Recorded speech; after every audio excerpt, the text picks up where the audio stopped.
When we're staying out in remote locations, the last thing we need is a dead trailer battery. The Victron SmartShunt helps prevent this. When set up correctly, the Victron SmartShunt effectively measures the current going into the battery and the current going out of the battery, and calculates based on the battery's capacity what the current state of charge of the battery is. The Victron SmartShunt is a small device that can easily be mounted to your trailer battery with double-sided tape. It's also very easy to set up. The shunt sits between the battery's negative terminal and all the negative loads that have been attached to the battery's negative terminal. To install, remove the terminal heads from the shunt, use a heavy-duty battery cable, and connect that between the battery negative and the battery minus on the shunt.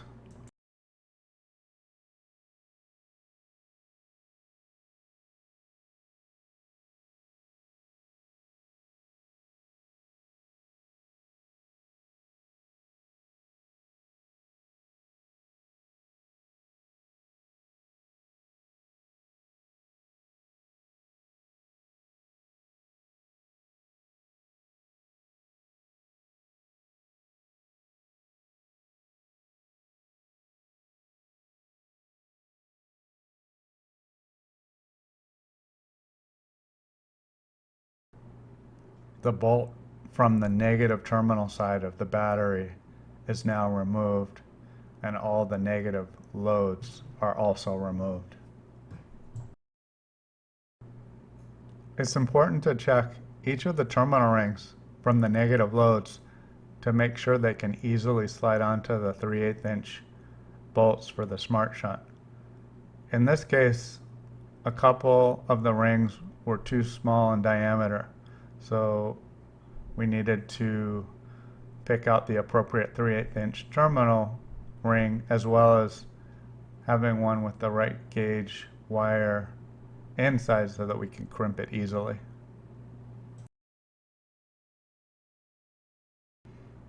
Cut off all the terminal rings from the negative loads that aren't the right size. Strip the wires carefully, making sure there is an adequate length to fit inside the new terminal rings. And make sure the new terminal rings inner diameter match the gauge of whatever negative wire you're inserting.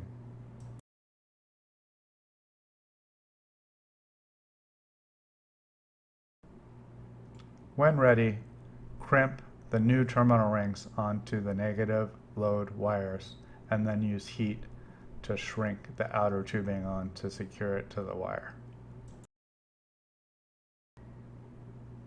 I use double-sided Gorilla Tape to mount the Victron shunt directly to my lithium battery.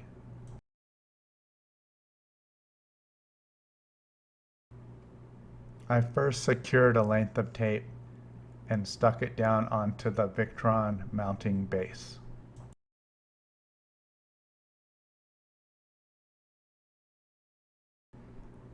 Before taping the shunt down to the battery, I made sure to thoroughly clean the top of the battery with rubbing alcohol and let it dry.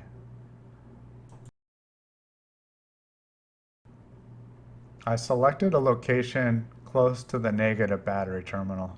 I also positioned the shunt so it was facing forward so I could see the LED when I take the battery case top off. Now that all the terminal rings are 3/8 inch diameter, I'll slide those on to the load minus side of the SmartShunt and secure them down with the bolt. If you have not already done so, bolt down the heavy cable that's coming out of the shunt battery minus to the terminal of the lithium battery's minus side.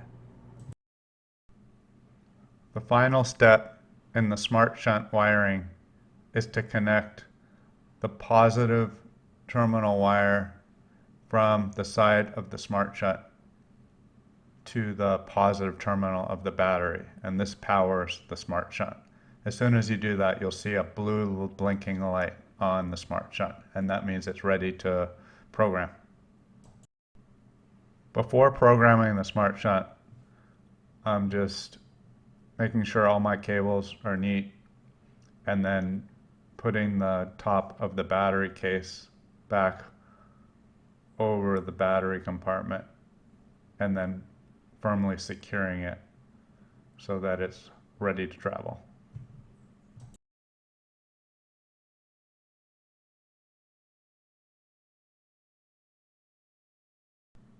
The last step is programming the Smart Shunt. First, download the Victron Connect app if you don't already have it, and then connect to the Smart Shunt and go through the settings. Here are the settings I chose for my LiFePO4 lithium battery based on Victron's instructional videos and other research.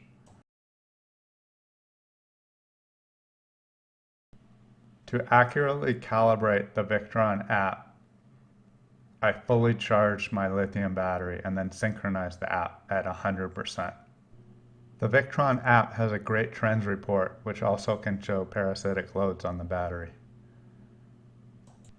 Now that our Victron Smart Shunt is installed and accurately set up, we can rest easy, knowing that our state of charge reading will be accurate and we won't run out of power unexpectedly.